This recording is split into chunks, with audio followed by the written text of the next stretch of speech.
Good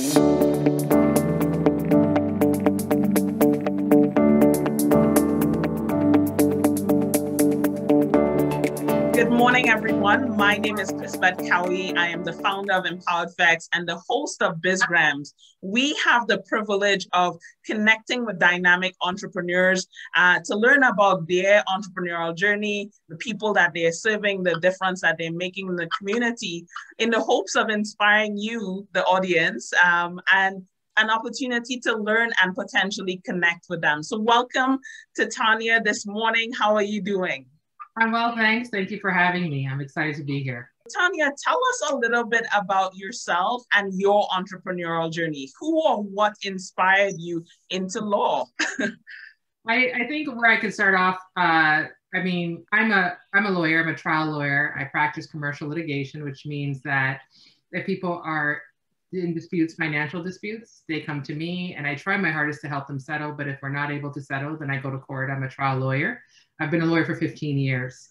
And how I kind of started off with my entrepreneurial journey is I practiced at two Bay Street firms, and I found I wasn't treated very well. And due to gender, due to race, and even class sometimes, I'm the first person from my immediate family to attend law school. And so I don't have parents. My parents didn't attend university. So I don't have parents that come from that kind of world. And so sometimes I felt like I had to deal with different levels of discrimination. So I just thought to myself that the job is hard enough in itself. It's very stressful. I just want to focus on doing the work. So I just focused on learning, and then I built up a client base. I opened this firm about 11 years ago, and 99% of the clients ended up following me. So I was really grateful for that. And my parents, especially my mother, they encouraged me to be an entrepreneur. My mother always said, you're bringing in work, you're doing all the stuff is expected of you. You're playing the golf, you're joining the board, you're doing all these things. So what is there really, what benefit is it to work in a firm, because you're kind of doing this on your own? So I'm really grateful to both of my parents pushing me to open my own firm. Talk to us a little bit about litigation. Someone who may be not familiar with the terminology, what does that look like, and who would be an ideal client? Well, the clients range. Like, we represent individuals, small and medium businesses, but we also represent Fortune 500 such as PayPal. I represent them across Canada. And so what happens, there's different areas of litigation you can specialize in, and we specialize in property, employment, and contracts. So, for example, a contract dispute would be, or an employment dispute would be, you work for someone, you're supposed to be paid a certain amount, and you're not paid, and you ask them to pay you, and they decide not to. So you may come to me and say, Tanya, can you help me get my money? And so I would, issue a demand letter and ask for the money. But if not, then we would start a lawsuit and go through that process to get a court order from a judge for you to get the money that you deserve. Hey, that's wonderful. I know one of the things that you're really passionate talking about is being the first elected bencher in Toronto. So do you want to talk to us about that experience, and what does that mean? You're definitely the first, but not the last, hopefully. So talk to us a little bit about that experience.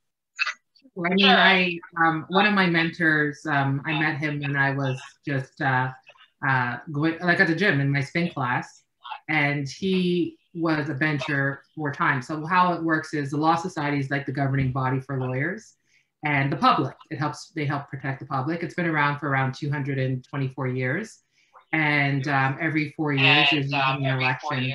There's a number of benchers who are appointed, but the majority of benchers are elected by other lawyers. So you need to have some name recognition to get those votes. And so my mentor mentioned that I should run, and I thought to myself, this is not really formal. It's usually someone very senior, older white guys usually, but someone very senior. And I wasn't. It was around 2015 who told me about it. So I said, okay, well, I'll run, and because I thought there was a need for change. I thought there was a need for diversity to be seated at the table, because I would think that some people might only understand my experience if I share it with them, right? If they're open. So I thought to myself, why not share, put myself in a position where I need to be shared.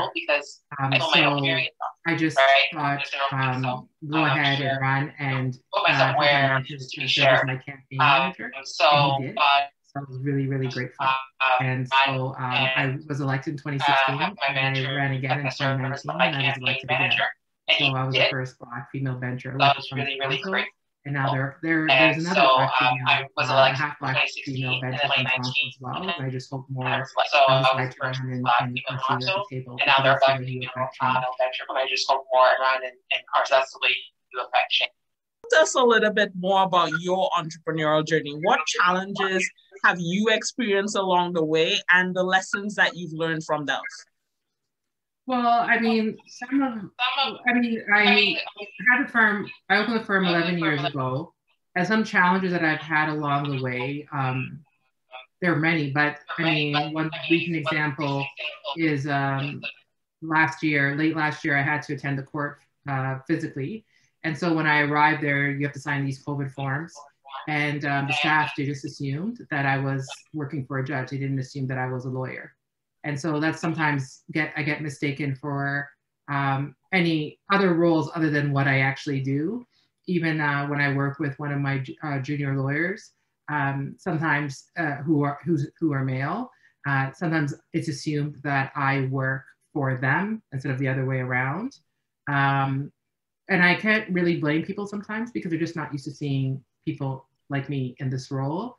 So it's great to be in this role. So then it will open someone's mind to think, okay, well, you know, you can have diversity in this type of in this profession, which is complex commercial litigation.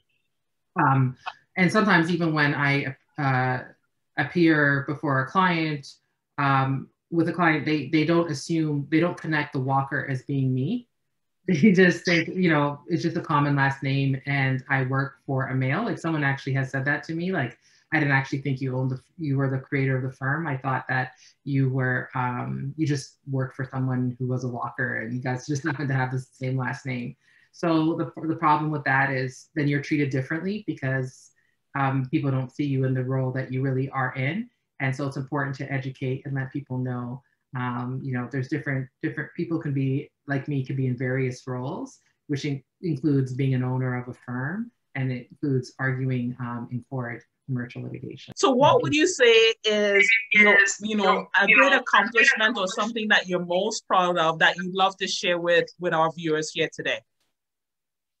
I think one of my great accomplishments that I'm most proud of is when I was in, I believe it was around my 5th year of practice, I argued a 3-week trial and we won. And it was really hard, working 16 to 20-hour days for about 3 weeks, 16 witnesses. It was really, really tough, but we were successful. So I'm really grateful for that. That's one of the accomplishments that really stands out in my mind. And just being able to bring justice for a client. So that was a tremendous accomplishment that I'm proud of. Hey, thank you so much for sharing that. I'm curious, what lesson did you learn from that accomplishment? Oh, I learned many lessons. So, I mean, it's a marathon. Being successful in life or wanting to be successful in life is a marathon. It's not a sprint. A lot of patience, a lot of preparation. When we go to court, I would say maybe 5% of what we do you actually see, like in terms of arguing, but 95% of it is preparation. A lot of stamina because it's very stressful and the hours are very long. My days are very long. I work, you know, many weekends, and but it's very important to put in the time, to be dedicated, to be disciplined, so then you can achieve the results that you're looking for your client, or at least try to achieve it, because things don't always go your way. But I think it teaches, it's just that experience taught me so much. And I'm also grateful for the clients to have faith in me and confidence in me, because some of my clients don't look like me at all, or have they're even my gender, and they believe in me. I'm also grateful for my team. You know, we have some great people. You can't do things on your own. Like, you can't achieve success on your own. And I mean, one person who's been very helpful is Marley Annette. I see she's joined the live. Instagram Live, and she's very, very helpful and makes, you know, she helps coordinate, she helps keep me organized. And I really appreciate having her on with our team, because if it wasn't for her, then I wouldn't be able to do what I do. So that was also a lesson, is when you do a trial that's, you know, 3 weeks, even if it's a day, it's sometimes challenging if you don't have the support of other people and your team to help you do what you need to do and get the job done. And so talk to us a little bit more about your entrepreneurial journey in terms of, you know, the where you are today. Have there been any books, resources, you know, mentors that have helped you that you'd love to either recommend a book or give a shout out to someone who's inspired, helped you along the way? Yes, I think actually, if you give me a second, I think the book is actually behind me. If not, there it is. So this is an amazing book. And I'm no way affiliated with this book. But I bought this book I'll move my finger so you can see it properly. So I bought this book in 2014. I read Essence magazine from time to time. And so it was recommended in the book. And so this book was recommended in the magazine. So I was really, it's called The Wealth Choice, Secrets to Success of Black Millionaires by Dennis Kimbrough. And what the book really is about is, like, there's around 7 or so characteristics that he has found in Black successful entrepreneurs, essentially, or professionals. And he didn't really focus on entertainers or athletes because their careers are a little bit shorter. He focused more on people who are professionals or entrepreneurs, where the length of time you put into your profession is a bit longer. And so to summarize it, he says, like, you know, people, and it applies to anyone, not just Black people, actually, because I've recommended to some people that I mentor and who aren't Black. But he said, like, certain characteristics like drive and discipline, exercise, strong affiliation for family. These are certain things, characteristics that he has found that are common in the Black professionals or entrepreneurs that he studied. And also, just one thing that stands out is how I serve thee. Like, it usually, these professionals or entrepreneurs, there's always an element of service. So maybe they volunteer or there's something that they do to serve other people. It's not just about, you know, working at their craft. And it's also like believing in yourself when no one else will, because there will be times that people just may not believe in you or believe that you're capable or competent to do what you do. And I've had to deal with that many times. And you have to believe in yourself and your abilities when other people don't. And it's tough sometimes. It's not easy. But if I don't believe in my argument, how's a judge going to believe it? Like, how can I sell it to someone else or even if we don't end up in court in a mediation or a settlement meeting, if I don't advocate for myself or my clients, then who's going to do it for me? So it's really, really good. It's a good read, and I try to read this every single year since 2014. So I highly recommend it. Finally, is there any tips or advice you will give to an existing or an aspiring entrepreneur? Well, yes, 3 tips I would provide. One is use your resources. So right now we're in an economic kind of downturn. It seems like things may change, but reach out to people that you know. Like, it's really great to have, like, Instagram and Facebook and all these resources, because they weren't really that popular when I opened the firm 11 years ago. So it's a great way to keep in touch with people and use those resources. One example that we did when the pandemic started was we did our own Walker Law kind of webinars where we educated the public about, like, property law, contracts law, employment. We partnered up with different people, different professionals to put on those webinars, which worked out quite well. And it helps your business get exposure, but you also help other people learn. So some things that I take for granted in terms of my knowledge of the law, some people just don't know. And so it was great to share what I know with other people. The second thing is you should also focus on improving your business. You could use this time to find out how to be more productive and efficient in your business. You might want to revamp your business plan or even review it if you haven't looked at it for quite some time.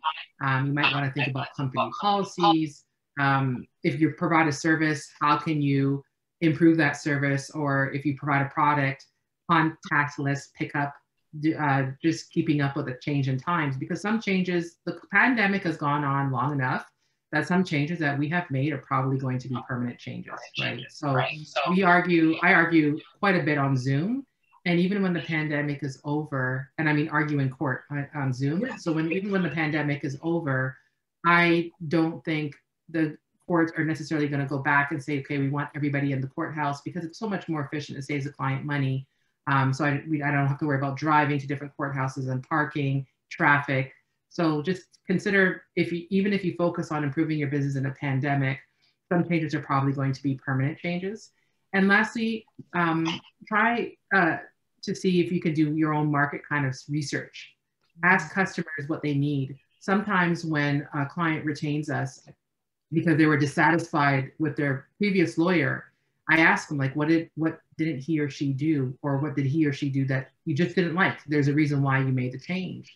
And so we gather our own market research to find out what people really need from a lawyer, such as constant communication, updates, and to communicate in the way that they want us to communicate. Some people like to speak on the phone, some people don't. Some people like to text, some people like to email.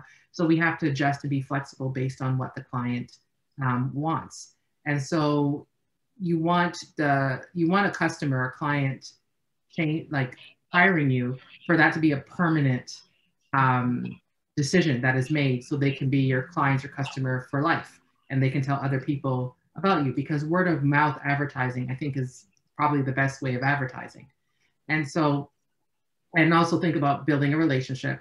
And one thing I like to tell our team is we treat clients the way that we'd like to be treated, right? If we've all probably experienced going to a restaurant and the food was great, but the service was poor, and then we think to ourselves, well, maybe I might not go back. And so, I mean, the delivery of the services, the end result is very important, but how you deliver it is more important sometimes. And people want to be respected. So that's very important, to just even take some time, if you can, and some customers that you have helped, ask them, what did you like? What didn't you like?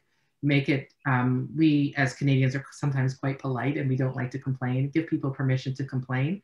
And I always tell clients that, because I can't fix the problem if I don't know. So but you want to make someone comfortable about saying that I didn't like this, or I want this to improve.